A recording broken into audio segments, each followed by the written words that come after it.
तेजस्वी और नीतीश कुमार जो दौड़ लगाएंगे, नीतीश कुमार काफी आगे 199 सीटों पर एनडीए का गठबंधन यहां पर आगे चलता हुआ नजर आ रहा है और साफ नजर आ रहा है 2010 की तुलना में अगर हम बात करें 2010 की तरह मैंडेट एक तरीके से जबरदस्त है, वन साइडेड है एकदम एक तरफा। इसको जब आशुतोष जी भी सुनामी ही कह रहे हैं तो उसको सुनामी ही माना जाए। 199 सीटें 90 बिल्कुल 10 से बढ़ा और 20 साल तक शासन के बाद भाई इस तरह का नंबर लाना मतलब तो कमाल ही हो गया है। सीआर पाटिल जी केंद्रीय मंत्री हमारे साथ इस वक्त जुड़ रहे हैं। सीआर पाटिल जी बहुत स्वागत है आपका आज तक पर। यह भी दिलचस्प है, गुजरात के वक्त हम लोग कोशिश कर रहे थे कि आपका इंटरव्यू करें, तब तो हो नहीं पाया। बिहार के चुनाव पर आपसे चर्चा हो रही है आज तक पर। किस तरह से देख रहे हैं आप इस नतीजों को और क्या मुख्य वजह मान रहे हैं इस जीत के पीछे, अगर यही रुझान फुल ऑन नतीजों में तब्दील होते हैं? ये नतीजों में तब्दील होगा क्योंकि इलेक्शन शुरू हुआ उसके पहले ही एनडीए की जीत निश्चित थी।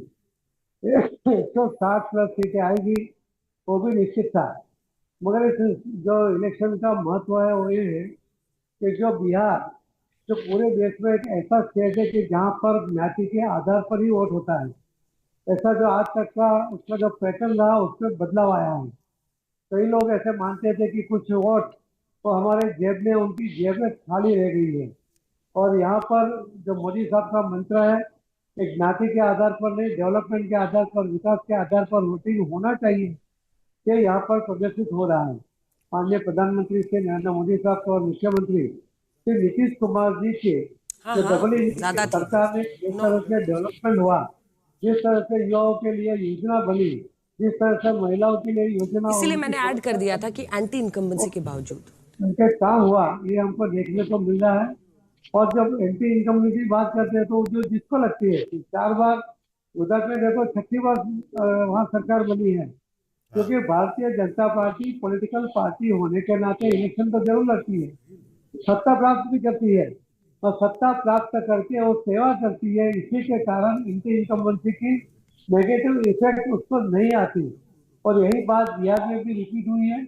20 साल के बाद और 5 साल के लिए सरकार बन गई। हाँ, सीआर पाटिल जी जल्दी एक सवाल और है जिसमें आप जोड़ लीजिएगा। सीआर पाटिल जी, आपको इस बात का श्रेय जाता है कि आपकी जो डिजाइन की हुई टोपी थी, याद है गुजरात के चुनाव में इनकी डिजाइन की हुई टोपी बीजेपी के सभी नेता पहनने लगे थे। प्रधानमंत्री नरेंद्र मोदी भी तब स्टेट पार्टी प्रेसिडेंट के तौर पर आपने वो टोपी डिजाइन की थी, उसको पॉपुलर किया था। इस बार किसको टोपी पहनाई आप लोगों ने बिहार में?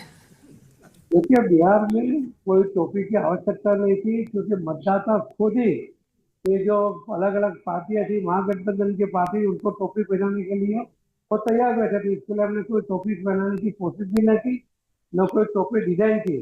और हमारे पास जब नरेंद्र मोदी साहब जैसे नेतृत्व है और उसके लोगों को जो विश्वास है उसी के आधार पर हम इलेक्शन लड़ते हैं तो रिजल्ट पा ही लेते हैं, कोई मिलने ही वाला है ये नहीं। लेकिन उसके साथ साथ हम ये भी सुन रहे थे कि गुजरात से भी कई टीमें वहां पर बिहार में काम कर रही थी, तो जरा उस पर भी प्रकाश डाल दीजिएगा। कई लोग प्रवास पर थे, मुझे कई महिलाएं मिली जो गुजरात की भी उसके बारे में भी बता दीजिएगा। आप लोग एकदम एक्सपर्ट हो गए गुजरात की टीमें 6 बार जीतते हैं गुजरात में, तो उसी तरीके से बिहार में भी आपको भेज दिया गया था। गुजरात से